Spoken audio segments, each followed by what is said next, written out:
G'day, welcome to iCULTIVATE. My name's Steve and today we're going to be talking about growing edible ginger.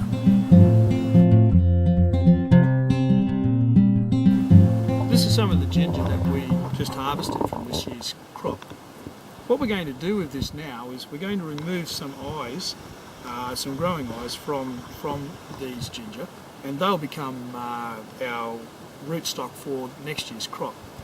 I've already got some over here, and you can see on these, you can see very clearly some of the buds that will grow into new plants, and these are what will go into the ground for next year's crop.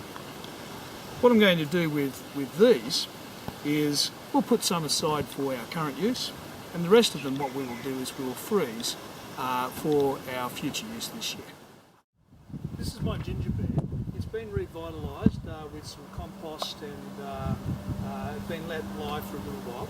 And what I'm going to do now is to plant into it our little buds of ginger that we removed from our last year's harvest. Now, a couple of things to remember about ginger is, first of all, they like a lot of moisture, and so therefore be mindful of that when it comes to the type of soil that you're planting them into. There's no point in planting ginger in sandy soils because they don't retain enough moisture for the ginger. But having said that, they do need to be reasonably well drained because ginger don't like wet feet. They like moist soils but not wet feet. And so you need to be mindful of the fact that you have to keep the moisture levels up to them while at the same time having soils that are reasonably well drained. The second thing is you need to be aware of is that they are reasonably heavy feeders, and so therefore you need to make sure that the soil is well composted and you give them a good feed every now and then.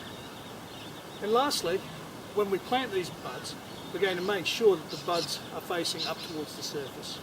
And we're going to plant them somewhere in the region of about 10 to 15 centimetres deep. So that's what I'm going to do now.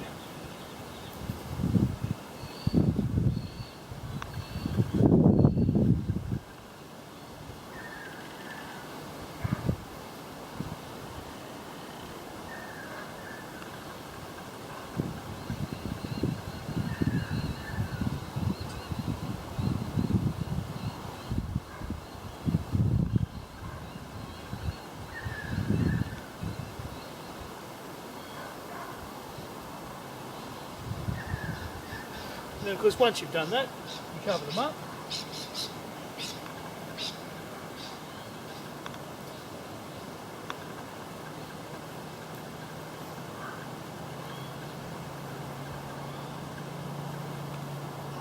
And lastly, because they like their moisture, give them a good covering of compost or mulch.